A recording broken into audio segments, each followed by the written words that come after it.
শীতের সবচেয়ে সহজ পিঠা হচ্ছে তেলের পিঠা বা এই পোয়া পিঠা। জাস্ট একটা প্রসেসে মাত্র 3টা ইনগ্রেডিয়েন্টস দিয়ে বানিয়ে ফেলতে পারবেন খুব সহজ এই তেলের পিঠা। তো চলুন দেখে নেই কিভাবে সহজে এই পিঠা বানিয়ে নেওয়া যায়। তো প্রথমেই আমি চালের গুঁড়া মিক্সিং এর জন্য একটা মিক্সিং বল নিয়ে নিচ্ছি। এখানে আতপ চালের গুঁড়া নিয়ে নিচ্ছি 2 কাপ পরিমাণ। আপনারা বাজার থেকে কেনা শুকনো চালের গুঁড়া দিয়েও এটা বানাতে পারবেন। এবার নিয়ে নিয়েছি হাফ কাপ পরিমাণ ময়দা। ময়দা ব্যবহার করলে পিঠাটা খেতে একটু নরম লাগবে। দিয়ে দেব সামান্য একটু লবণ। লবণ পিঠার মিষ্টিটাকে একটু ব্যালেন্স করবে। এবার দিয়ে দিচ্ছি হাফ কাপ পরিমাণ চিনি। তবে আপনারা চাইলে 1 গ্লাস গরম পানিতে এই চিনিটাকে গুলিয়ে এখানে অ্যাড করে দিতে পারেন। এবার সবকিছুকে এভাবে একটু মিশিয়ে নেব। এবার একটু একটু করে কুসুম গরম পানি আমি এর মধ্যে অ্যাড করে দিচ্ছি। সব পানি আমি একসাথে ব্যবহার করছি না, এতে করে পানি কম বেশি হয়ে যেতে পারে। পিঠার সুন্দর একটা ব্যাটার পাওয়ার জন্য আস্তে আস্তে করে পানি অ্যাড করতে হবে। একটা বিষয় অবশ্যই মাথায় রাখতে হবে, সেটা হচ্ছে কোনোভাবেই অতিরিক্ত গরম পানি অ্যাড করা যাবে না। এতে করে আটাটা কিংবা চালের গুঁড়াটা হালকা সেদ্ধ হয়ে যেতে পারে। এই ব্যাটারটাকে আমি প্রায় 25 মিনিটের মতো হাতে এভাবে ব্লেন্ড করেছি। এটাকে ঠিক ততক্ষণ পর্যন্তই ব্লেন্ড করতে হবে যতক্ষণ না চিনিটা পুরোপুরি গলে যায়। ব্যাটারটাকে কোনোভাবেই খুব বেশি পাতলা করা যাবে না। একটু করে ব্যাটারটাকে হাতে উঠিয়ে চেক করে নিতে হবে যে চিনি গলেছে কিনা। তো এই যে আমাদের ব্যাটারটা রেডি। আশা করি দেখতে পাচ্ছেন ব্যাটারটা খুব বেশি ঘনও হয়নি আবার খুব পাতলাও হয়নি।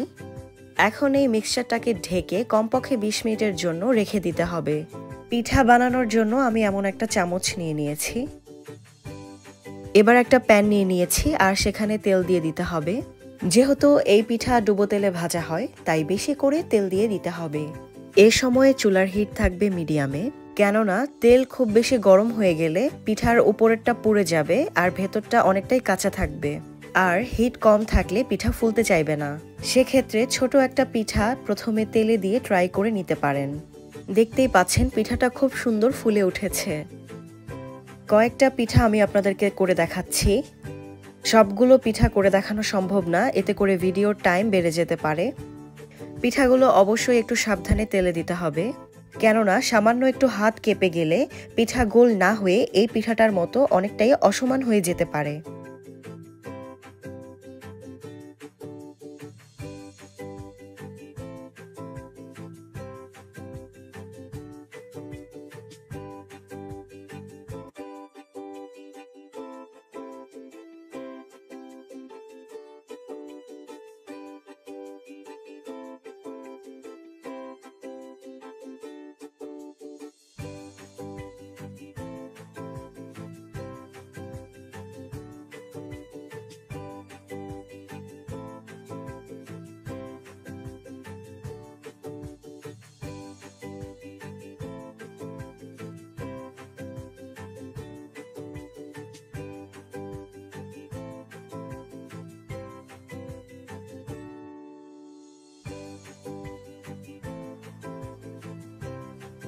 তো এই যে আমাদের পিঠা ডান। আশা করি আপনাদের কাছে বুঝতে অনেকটাই সহজ হয়েছে। যদি আমার ভিডিওটি ভালো লেগে থাকে তাহলে অবশ্যই লাইক বাটন প্রেস করবেন। আর এই পিঠা নিয়ে যদি কোনো টিপস অ্যান্ড ট্রিক্স শেয়ার করার থাকে তাহলে অবশ্যই কমেন্ট বক্সে জানাবেন। আর একদম ইজি রেসিপি পেতে আমার চ্যানেলে সাবস্ক্রাইব করতে ভুলবেন না। ধন্যবাদ সবাইকে।